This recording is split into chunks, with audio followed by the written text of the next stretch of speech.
Hey class, hard to believe we are at week 7 already, but this is it. This is the final chapter of teaching techniques for healthcare professionals. So let's just jump right into the week 7 module. So if you've scouted through this already, or if this is your first time to week 7, perhaps you've jumped in here a couple weeks ahead of time to see what the final project infographic is all about. That's fantastic news. And you'll see there's lots of information here about the infographic itself, a nice little video showing you how to make a infographic straight from the PictoChart website, and then a discussion board link where you will submit your infographic. So pretty simple this week, not a whole lot of course material to review, really nothing new. We're combining everything we've learned and giving you some time to be creative to produce a really nice looking infographic that you could display publicly. And perhaps this is something that you could use within your facility on the project that you're currently working on. So I do have an example that's listed here. I'll just quickly show you that. This is an example I created for the degree advancement program. So you can kind of see how the infographic is laid out. It clearly jumps sort of from one box to the next and then carries on, follows this little roadmap.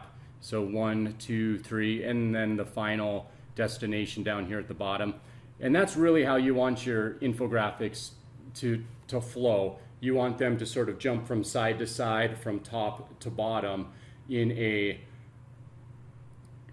coherent structure that leads your viewers' eyes through the information that you're presenting to them. The key is not to get too wordy, not to get too detailed with this information.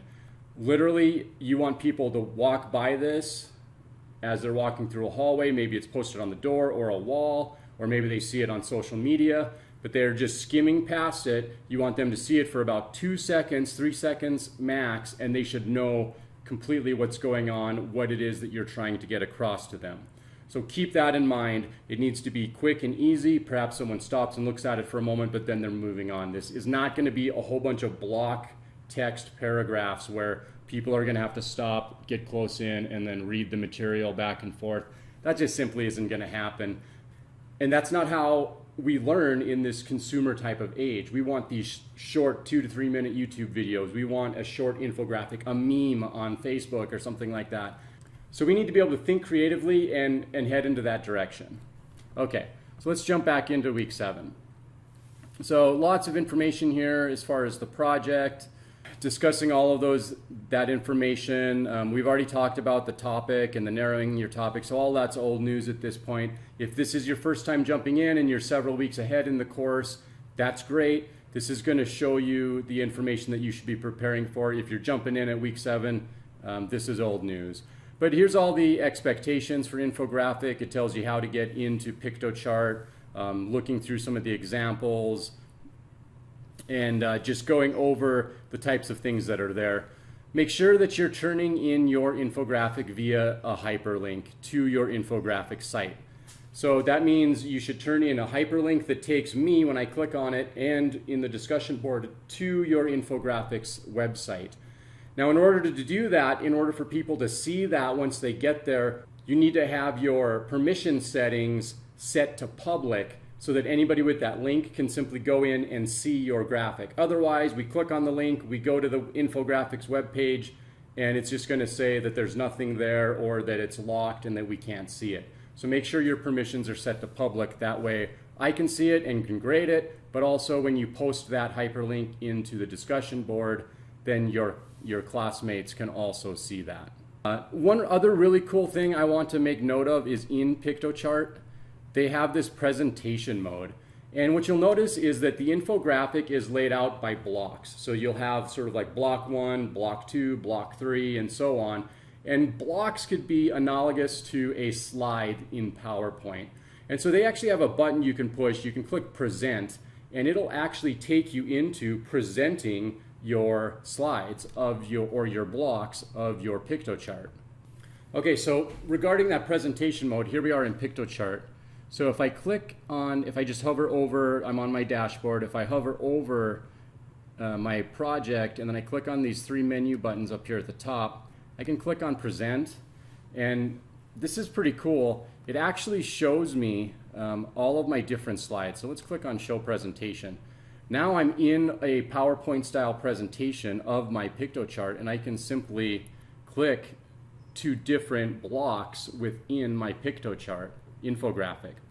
And so if I were to be presenting this, I could actually make this sort of a PowerPoint based off of this PictoChart infographic platform, and then be able to present this as a PowerPoint to my department or to a group of students or anything else. So just kind of keep this in mind. This doesn't have anything to do with your assignment, but I just want to show you how powerful of a tool these infographics in PictoChart are, and they offer some really cool versatility for presenting. I've already posted a video by PictoChart on how to edit, but I just want to quickly show you a few other items within this platform. So when you do click on edit, then you can see here I've got the ability to move and add and adjust all of these types of things, which is really great. It's a really drag and drop type of cut and paste platform, which makes it easy for anybody to work on and do. So at the top of the screen, you have this download button, and I do want you to provide me with the URL link, but it's a good idea to back up your information by saving it as a PNG file. And for the free version, the highest you can do is a medium quality. You can download the blocks individually. And then if you were to do the paid subscription, of course, you could do high quality and PDF version. But for our purposes, free is perfectly good. So we're just going to go medium PNG and click download as blocks. And when we download the PNG, then that just brings this down sort of in a picture JPEG graphic type of image, so that you just have a safety backup in case something happens with the online platform. But that's never been an issue, so I really wouldn't worry about it. But this does make it easy to share this on social media, because now instead of sharing a link with a URL, you're actually sharing the picture itself. So I do recommend that as well. Okay, so one other thing to note with your infographic, make sure when you're using citations, because you should still be citing items and then also putting the references down at the bottom, make sure that you are using a superscripted numeral next to the cited text. Now this is not technically APA style.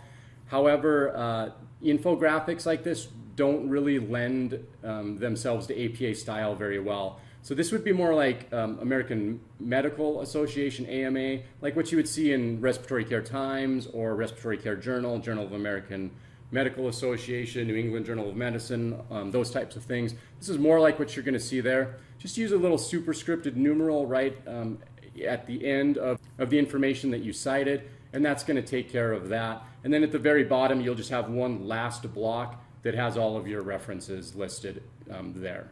And then last but not least, do not forget that you do have to turn in your infographic to the discussion board.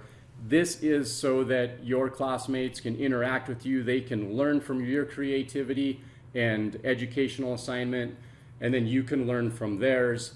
So make sure you put it there. There are points associated for you posting it to that. You don't have to respond, you don't have to cite on those responses when you're talking to your other classmates. This is just for fun and to learn from each other. So take it as that. Don't feel like there's an extra layer of responsibility with having to cite information back to your colleagues for this discussion board.